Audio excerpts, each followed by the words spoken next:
Hello, welcome to Kimchi Kitchen. Well, we had cherry blossom a few weeks ago like this, and this is where I really like when there's cherry blossom. I still eating the kimchi for the winter nowadays, but when weather becomes warm like this, I feel like to eat something fresh kimchi. So I'm going to make easy make and fresh quick kimchi today. We call Geotjeori. I don't know how to call it in English. Could be fresh quick kimchi. Anyway, I hope you enjoy today's recipe.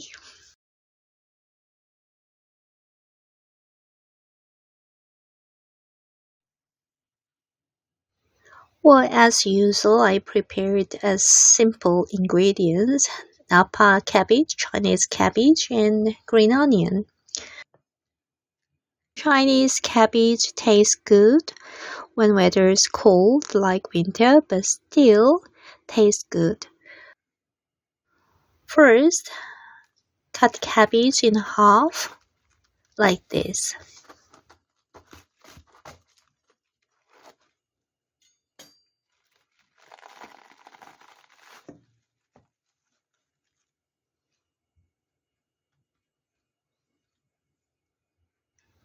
And then get rid of the head part, not this way, and triangle shape.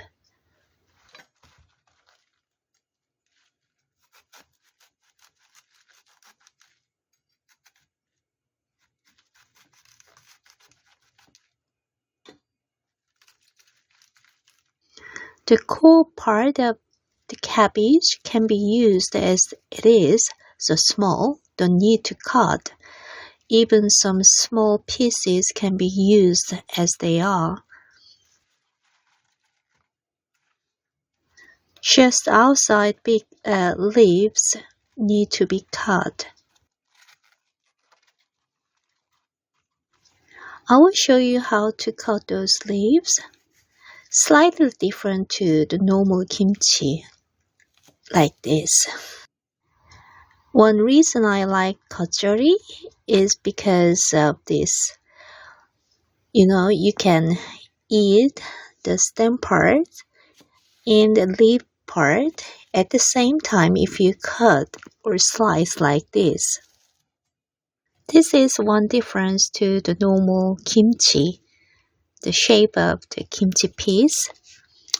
Anyway, after that, you need to soak this cabbage with salt and water.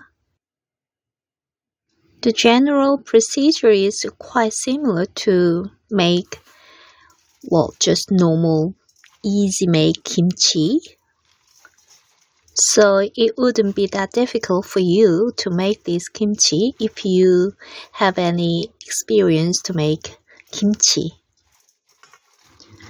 The cabbage I'm using now is not that big one, so the white stem part is not that thick.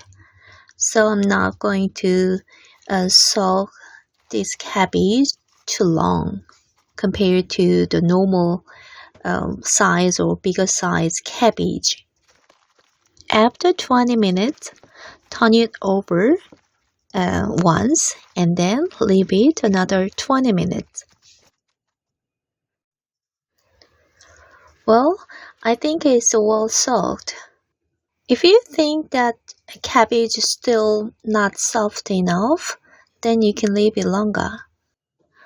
I rinsed and drained the water and put it in the big bowl. It's not that big amount, so I'm going to make seasoning in the same bowl right away. Muscovado sugar, but just normal sugar is okay. And then chili powder. I'm going to use 4 tablespoons of chili powder, but it really depends on your taste. For the saltiness, we use, the shrimp salted and fermented, but I don't think you can get it easily. So I'm going to use fish sauce, 2 different kinds of fish sauce. 1 tablespoon for each fish sauce. But if you have just 1 fish sauce, it's okay. Just put 2 tablespoons of what you have. And then garlic, crushed garlic, and a little bit of crushed ginger. And this is it. You just need to mix well like this. People actually add other ingredients like apple, sometimes pear, or even onion to make the taste better. But I'd like to show you the basic idea for this geotjeori. So if you have any of these, you can add for your own seasonings. When you think it's almost done, just add the green onion. Spring onion also good, but green onion is what I have. So just mix well again slightly this time.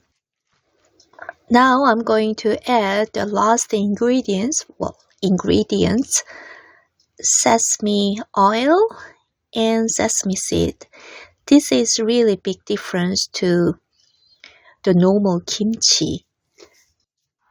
This sesame oil and seed make this kimchi taste really different to normal kimchi. Well, I think it's done. This geotjeori really goes well with rice and any kind of noodle dish, like even ramen.